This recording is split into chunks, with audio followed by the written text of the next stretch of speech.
waiting. 2 more seconds.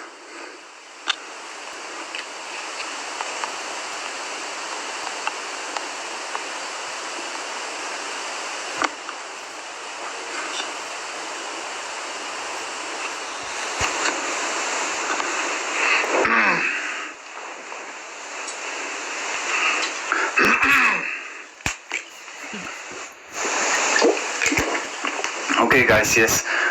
We will have this talk now, and later, after around 20 or 25 to 30 minutes, you can ask some questions. Tonight we have the art of social distancing. It's an Instagram profile which came up now in this corona. Okay, let's go. Here we go.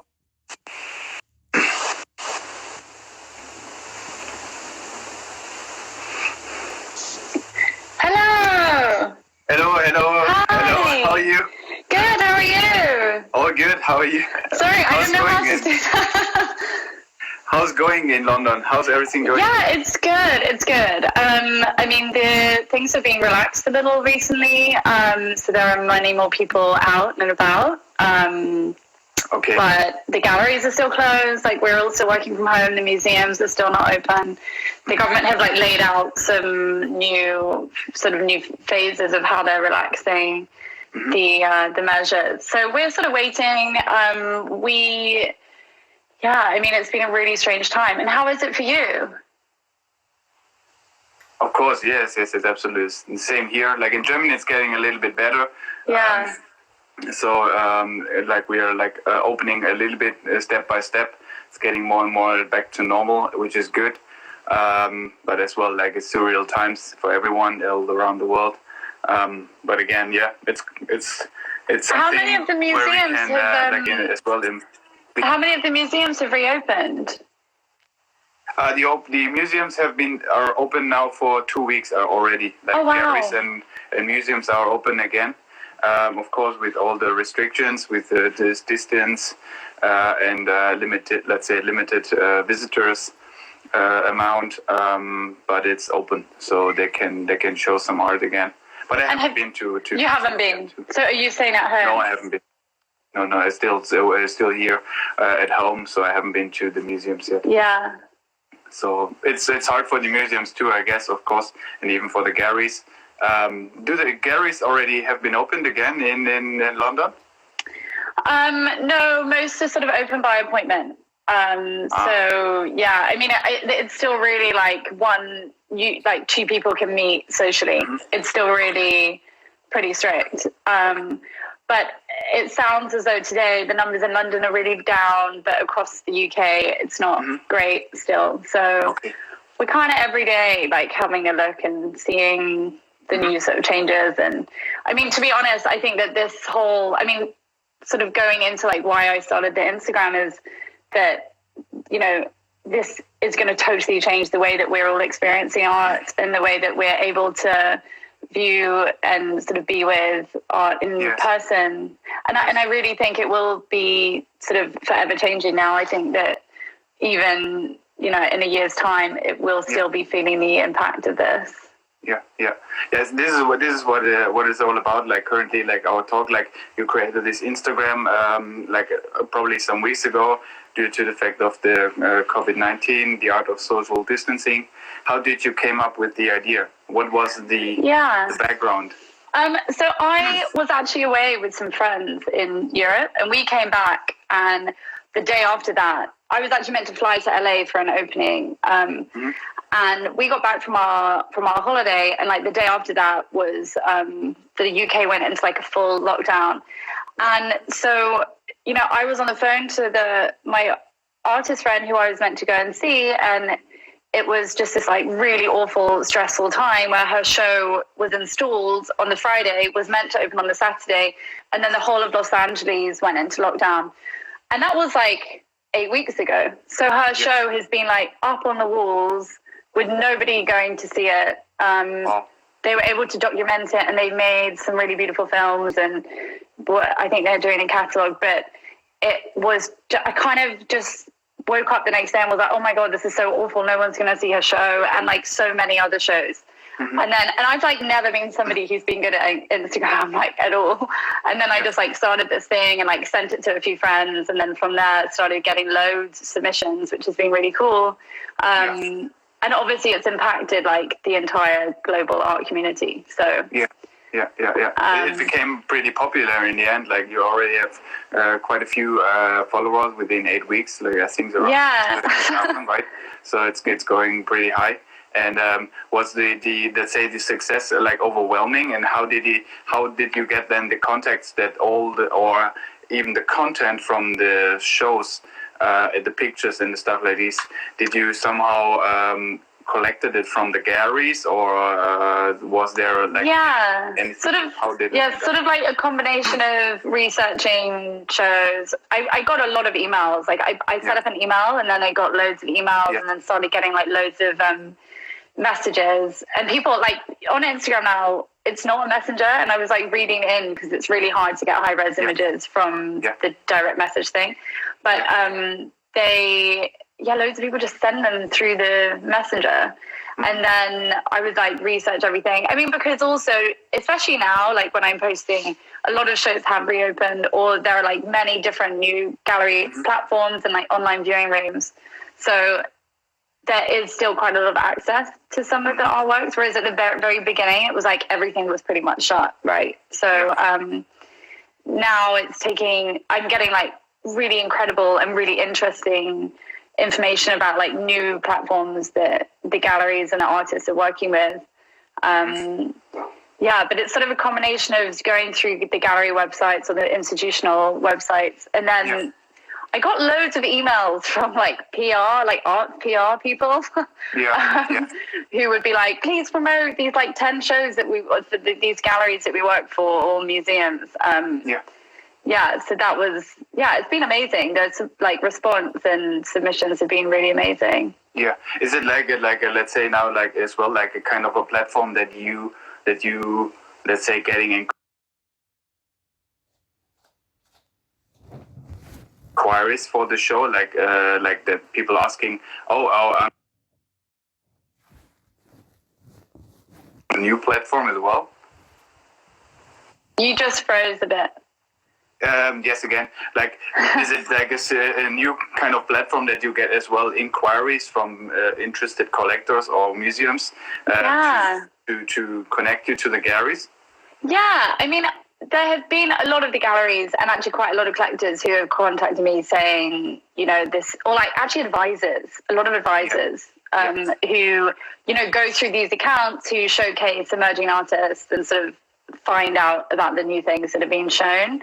Yeah. So that's been really interesting. But I think most of all, it's like this conversation that's happening around, how we're going to be viewing art and the sort of changes. I mean, I guess in Germany, you probably have more of an understanding at this stage of how the galleries are reopening and like what those measures are. Yes. We just had like last week, Johan Koenig and his Koenig Gallery. So he let's say explained a bit the situation in Germany, especially like for him. He just joined the talk. Hi, Johan.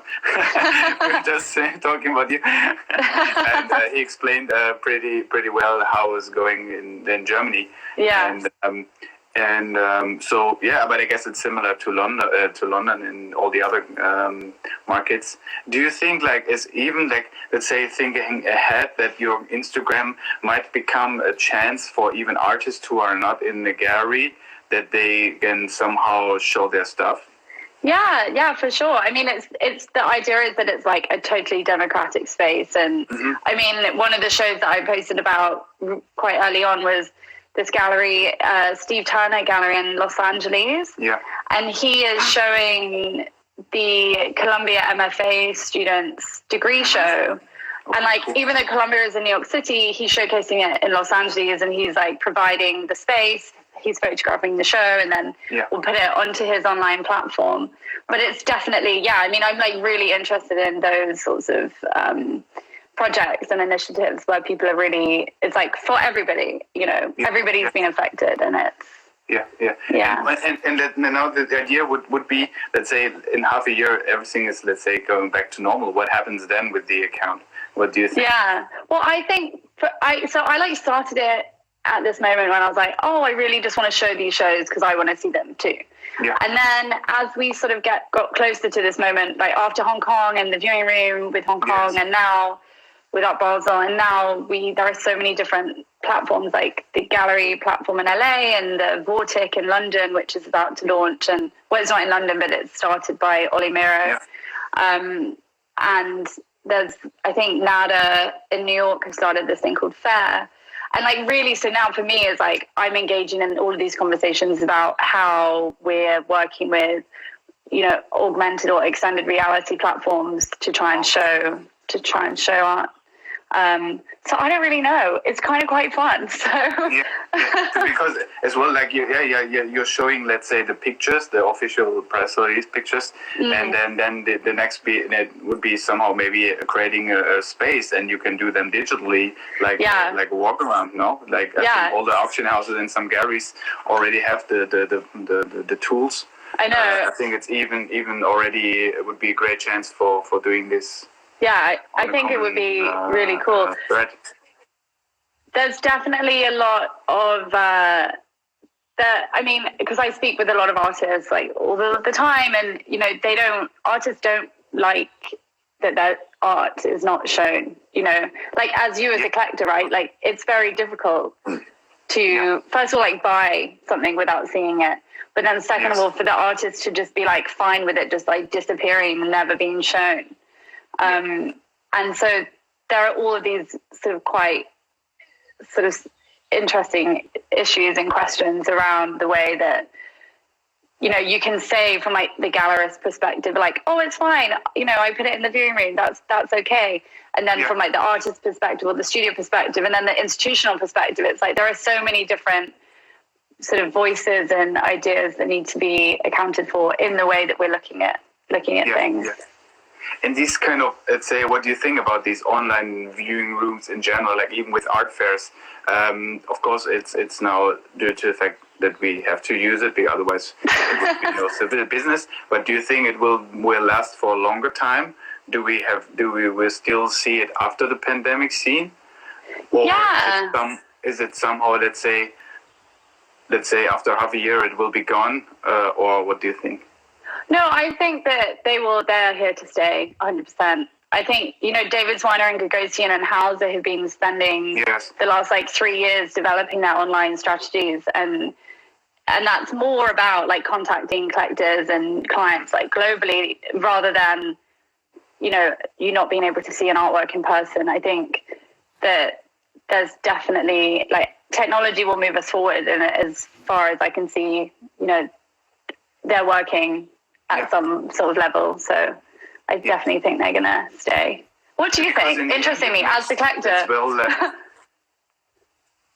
For me as a collector, I think, of course, it's easy. I was mostly buying through mails and PDFs because it was kind of common, because I couldn't enter all the as well, like exhibitions. It was kind of tricky just going for an exhibition to London or wherever. It's too difficult, even with dealing with job and stuff like this.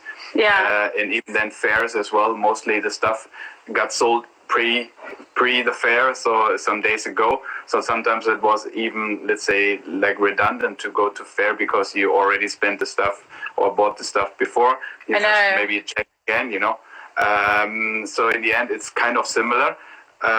It's kind of more easy, but in the end, what I was thinking as well, like it's kind of making the original fairs and gallery exhibition spaces somehow redundant because you don't need them, because the traffic on your account, on the online account, is much more bigger than the traffic like for a small exhibition in London in a small gallery, and you have maybe, let's say, I don't know, 20 visitors and you have 50 visitors in the opening, like in total maybe 200-300, but you have 200-300 visitors per day on an online showing room or on the Instagram account. So I think the impact is much more bigger and the reach, Yeah. To I reach think much more that people. Yeah, I think for that reason the viewing rooms will definitely stay. But I do also think that, for artists who are making work, like they need to visualize the space that the work is being shown in, and that is really important. And I used to work with Tadeusz Ropak, and I remember when I worked on the space in London before they launched, and his whole idea and strategy was like, we're getting people into the galleries. Like, you can do however many fairs you want to do, but I want people to be in my galleries looking at artwork. Like, I don't want to be having to do like 20 fairs a year. And I think actually in this time, the art fairs are the things that are going to change the most over the sort of presentation that the galleries and the museums are doing. Yeah, I agree. I think even for collector, it was and even for the galleries themselves, the circle of art fair was pretty, I don't know how to say it, like was pretty stressing and not very satisfying for everyone. Yeah. Because the galleries, they want to show you and sell you as fast as possible. The collectors, they have to run through all the let's say the messy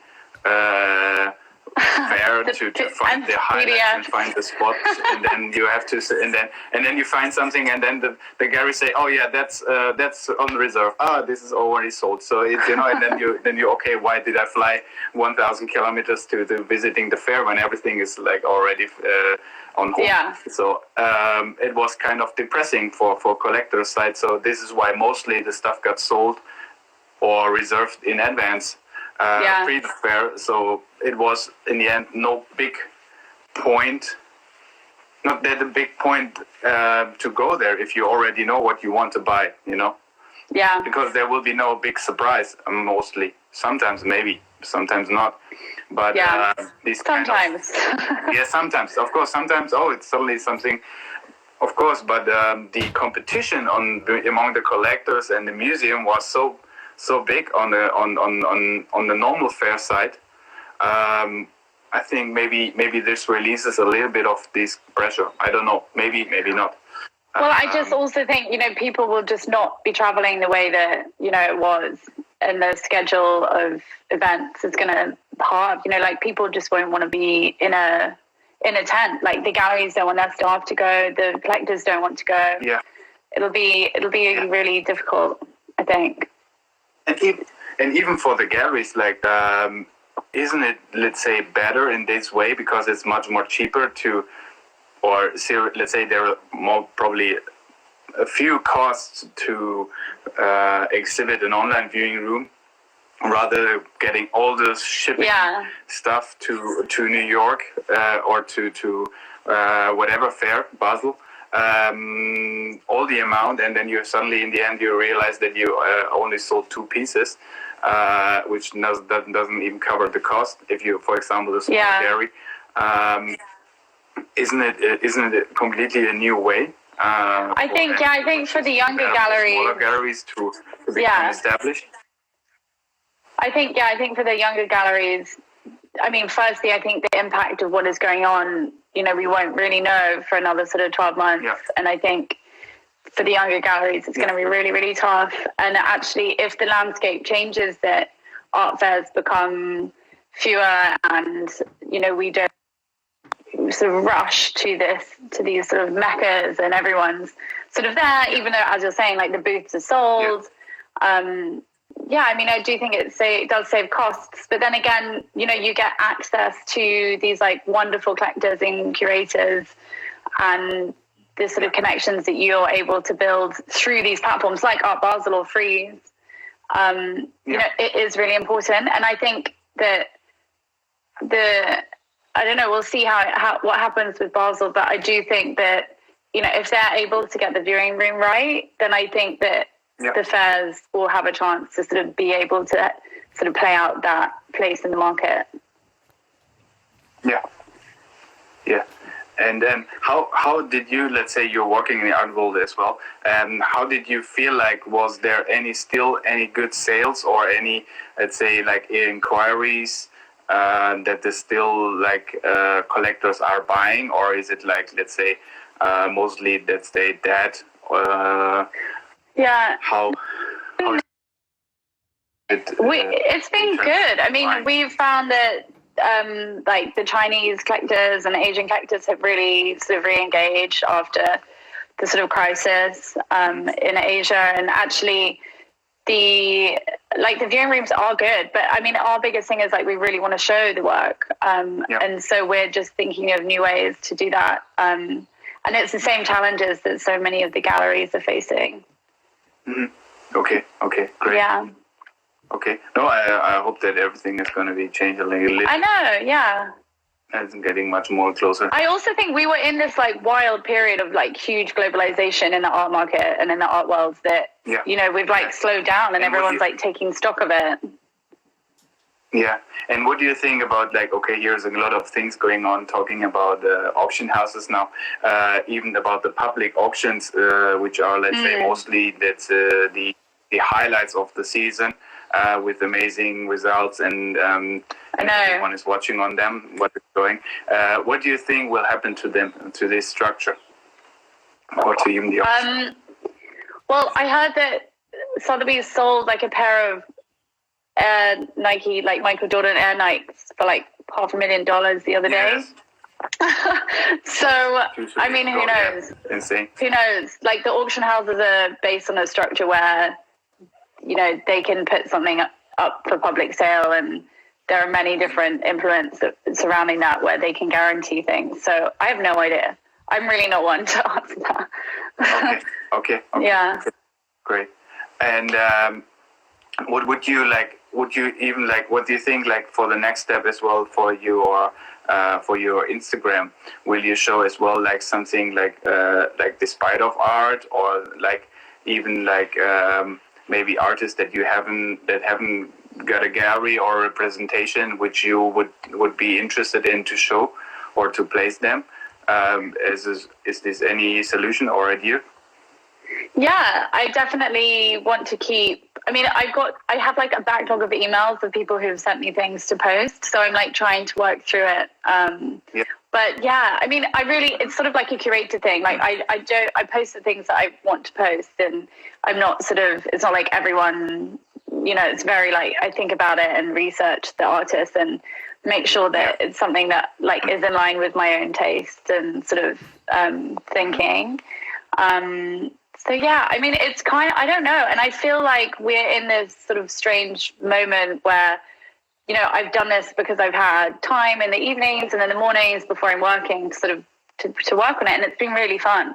And like a really amazing sort of learning thing. And I've learned about so many new artists. So yeah, we'll see. And I think even you read an article, I think it was on Artsy or Artnet or something, right?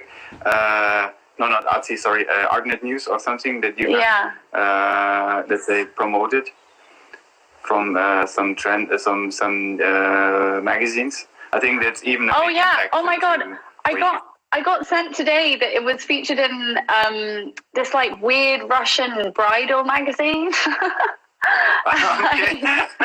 And like ID Italia and like Elle Decor, like really random magazines. And then like another magazine and the Evening Standard in London they were like the first people. As soon as I launched, they were like, oh my God, we want to feature you in the last print edition that they had in London. It's like this magazine that is at all the tube stations. And so that was really cool. And that was when I was like, oh, okay, this is cool. People care. So I've carried on doing it. Yes.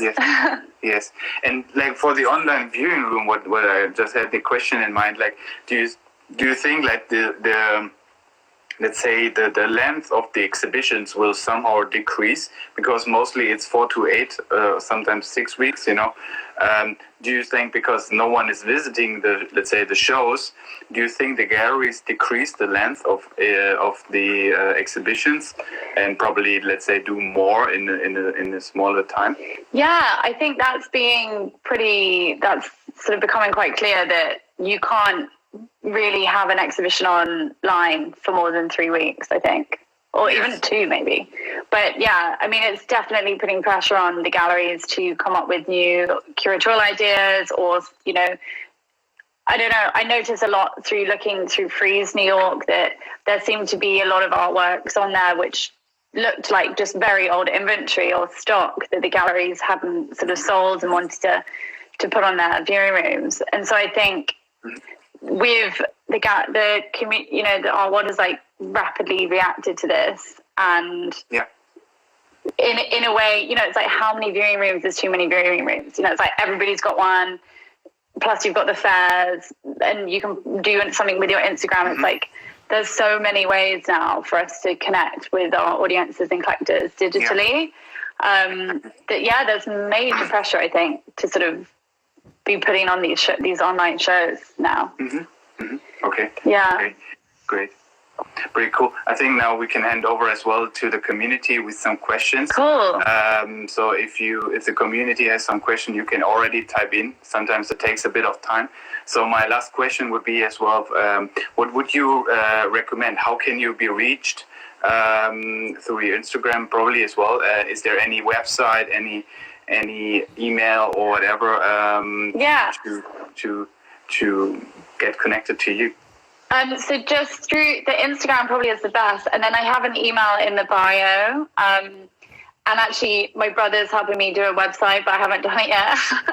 But I'm working on it. Okay, cool. Yeah. Great. Okay, we already have your question. What is the best online viewing room that you've seen during the lockdown? Okay. Okay, I actually think that the best fair one was Freeze for me, and then the best exhibition one is Gina Fishley at 303 Gallery in LA. Yeah. They did a really, really good presentation, I thought. Cool. And how did you thought about the first online viewing room with Art Basel Hong Kong? I don't know. I didn't think it was very good. What did you think? I think it was like pretty, let's say, somehow stumbled together quickly because it had to be done.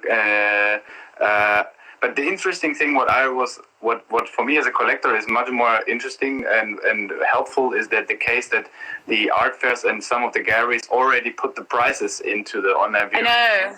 So it's for me, you know, I don't even have to inquire and ask for the price if interested, and then too expensive or out of budget or this could be interesting. So I think it's much more efficient than they can now find. It'll be interesting to see, because like the price transparency in the commercial art world has always been such a major thing. You know that you know nobody's releasing their prices, and I don't know, even though, you know, most of the time all of the galleries have the same price for the same artist, if it's a primary market artwork, or gallery. The pricing thing's strange, because also a lot of galleries still are not, you know, disclosing, or they just like put the range, and I think some of the fairs have realized that like some people really don't. But then like the very big, like Gagosian and Swana are just like, we don't care, they're just like putting their prices up. So Yes. Yeah, I think it's sort of. Do you think it will change the price strategy thinking, which was pre the pandemic? So it will change. I think, you know, people at the moment are definitely trying to, you know, any sort of sales that are happening, there are definitely more discussions over discounts because of the economic crisis that's going on. Yeah. But I think. I don't know about the pricing strategy, but I do think it's more like younger galleries. Again, it's like the younger galleries who maybe be sort of like less experienced or more sort of wary of the market, who don't really want their prices out. Or if you have a really hot market, you know, really hot secondary or auction sort of exposed artists who don't, you know, you don't want the primary prices publicized. So I think it's really like a case by case, sort of artist to artist and gallery to gallery. Yeah, and in this case, like, what do you think will happen to all the long waiting lists for most of the artists and stuff like this? What do you think will happen to them? I think it's going to be sort of a time of like contraction or like consolidation where we, you know, there are like lengthy lists of like 500 people or, you know, whatever it is. And I think a lot of those people will now decide, actually, you know, I have more important things to spend my money on. And so in a way, you know, the fairs and the way the online viewing rooms at the fair, there's like a good way for like the inquiries is like to see new people who are actively interested and actively looking. So yeah, I mean, I think it's people like artists will always be creating art, and good art is there's so much of it, and we're so lucky in this time that we're seeing some really incredible things happen. And so I think I think that the way the market will maybe shrink and then it will come back. So we'll see. Yeah. Okay, because it's somehow, let's say, 2008 in the crisis, the market was like pretty, let's say, outside of the crisis, and it let's say succeeded pretty well and had a little bit of effect. I think it was like 9 or 10%, not much, but only one auction, and then the next was already pretty big again. And this is really due to the fact that the auction houses can't even work and can't even do their auctions. I know. One of the first time that the whole market is somehow stumbling, And that's pretty crazy. Well, I think that's the thing is like this isn't just a financial crisis, right? This is like a crisis that is impacting like everybody's lives and everybody's livelihood, and we are all in the same situation. Yeah. And I think more, people, there will always be people who are buying artworks to sort of what level, who knows how far that will keep going. But I do think that it's going to be like a much more of a reflection of how we all go around our daily lives, and how, we respond to the new ways of sort of looking at art and understanding it and experiencing it. Yeah. And do you think let's say, probably even some artists will stop doing their practicing. Do you think that the galleries will decrease their, let's say, the artist range, or even the let's say the works they will sell, like that they rather sell less because? Or how do you think will the gallery, if let's say, structure be affected by the gallery? Well, I think the structures. I think that there will be. It will really impact the younger galleries, which is going to be like a huge shame. And I mean, we'll see what happens. But then again, a lot of galleries who are sort of mid-sized are in a really good position. They have like one location. Their overheads are not so high. They don't have too many financial commitments, and in these situations, like those businesses can really thrive, and there is opportunity. In terms of the ways in which the only thing that I was thinking is, because of these like online viewing rooms, like sculpture is really difficult to experience, to like understand in these formats, unless it's been like 3D scanned and then you can play with it in a space. But at the same time, I think it is incredibly difficult. And like paintings that are extremely textured, like any work that has a lot of textural three-dimensionality to it, I think will be much more difficult to show if we can't get people into the gallery. Yeah, so sculptures will have a bigger impact than, for example, paintings or like sketch works on paper and stuff like this. Yeah, I think. I mean, it's. I hate to say it, but I mean, I do think that there will be. I think some galleries might find it more difficult to show those pieces. Mm-hmm. Okay. And do you think even like that, even the big galleries like have such an impact that they might have to close some of their, let's say, satellite studios or galleries? I don't know. I read this interview with Larry Gagosian on Forbes, and he was like in his big, house in the Hamptons, and he was like, "Oh, why do I have 18 galleries globally?" And yeah, I mean, I think they really struggle. I don't know enough about like those sort of their financial positions to like understand, but I also do think that the market will become much more localized, and maybe having multiple galleries where you can like focus in on one part of the market is a really good idea and a really positive thing that can come out of this. Yeah. Okay. Yeah. Great. Okay. We will check here if there's some great questions. Okay. Have you seen any good viewing rooms? or any like good online Yeah, exhibition? it's pretty much the same like you. The freeze one was pretty good. I did a video about it. How I was looking through them, and it was pretty good. I really loved it. Yeah. The community. From the community, are there any questions? There was one which was like, who do you think would be the best? It's called like that. It's rather social distance. It's not social distance. It's rather called physical distance. Could be. I don't know. I like the term social distancing. It's like easy when you're around people to be like, don't touch me. Yes, the traditional social part, but we're still, let's say, being doing social stuff on Instagram. So I know, and that's actually the best thing about this is like the conversations that are coming out of it, and like the connections as well. Like, so we're on like Zoom calls all day, and then you can just do this, which is really cool. Yes. Yeah. Cool, great. And what would you recommend to some artists like who are now working, let's say, probably a little bit suffering due to the fact that they have hardly any sales? What would you recommend them from your side? So there are some really amazing initiatives. There's this it's sort of via Instagram called the Artist Support Pledge, where I think you sell, I think it's like 10 artworks for like £200 or $200 or something. And it's like I think it's got like 50,000 followers now. And like my boyfriend bought one the other day, just like out of, he just like a friend of ours who's an artist, he saw it on there and bought it. And so I think that's a really amazing initiative. There are quite a few. I mean, I think there are a lot of new residencies and like online residencies are opening up. I think it's ArtNet always post, I think every month they post new opportunities and residencies.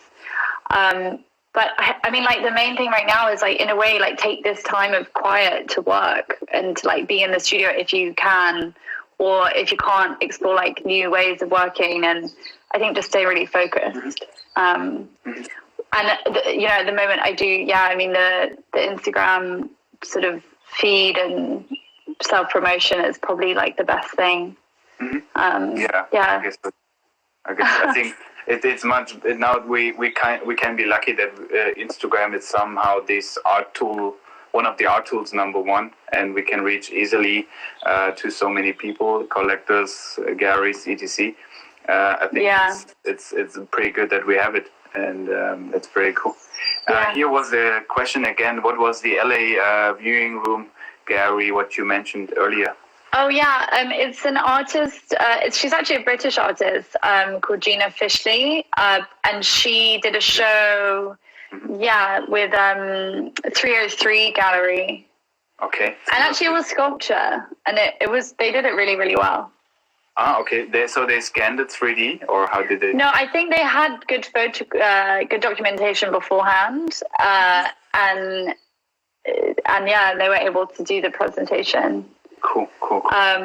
But it's really weird, it's like I've never really been this person who gets a lot of enjoyment from like looking at things digitally, or like I love looking through books, but like through my laptop or whatever, I'm not like, wow, that's a really good sculpture, and then or like that's a really interesting artist I want to know more about. But now you spend so much time doing that like even our own expectations of like some of the things we're looking at is changing, or the way that we're understanding things visually is changing, which is really interesting.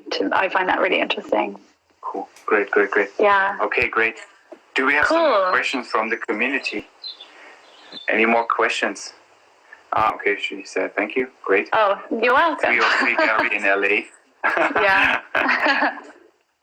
And do you think, like, from the collector's side, are there still, okay, you said, like, still people buying art.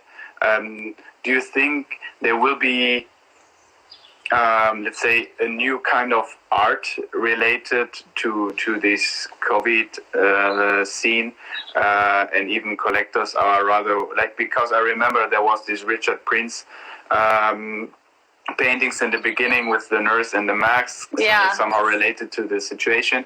Do you think there will be some new artworks and even collectors focusing on this?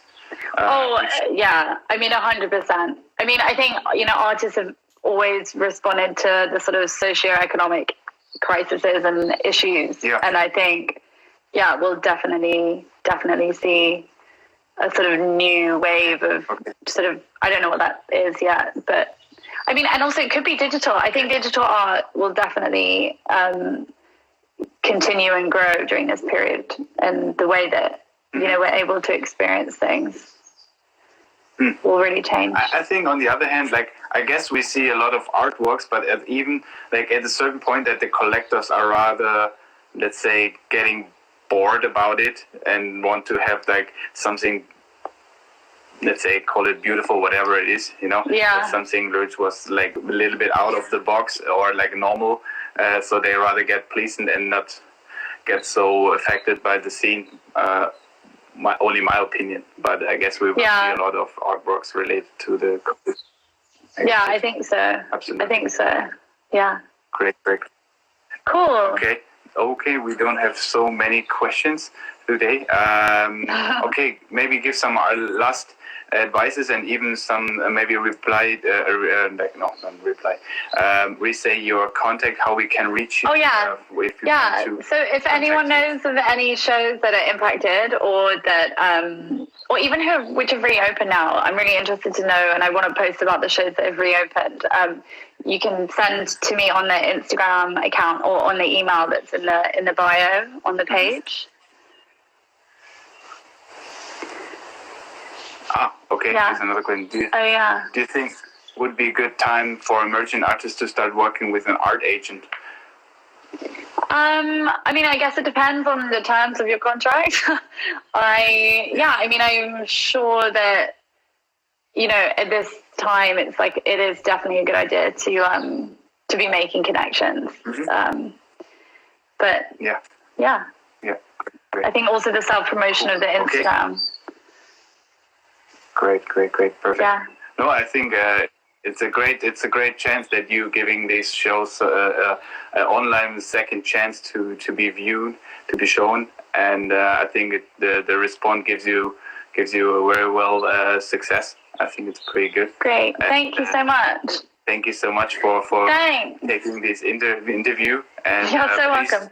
If you some input, some pictures, please send to her through the Instagram. And my next talk will be on Friday.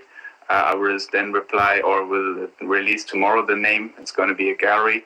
And I hope everyone will be there and watching this talk again. Thank you so much. Great. Thanks so much. Great. Thank you so much. Take care and have a great evening. Bye-bye. Thank you too. Bye. You too. Bye-bye.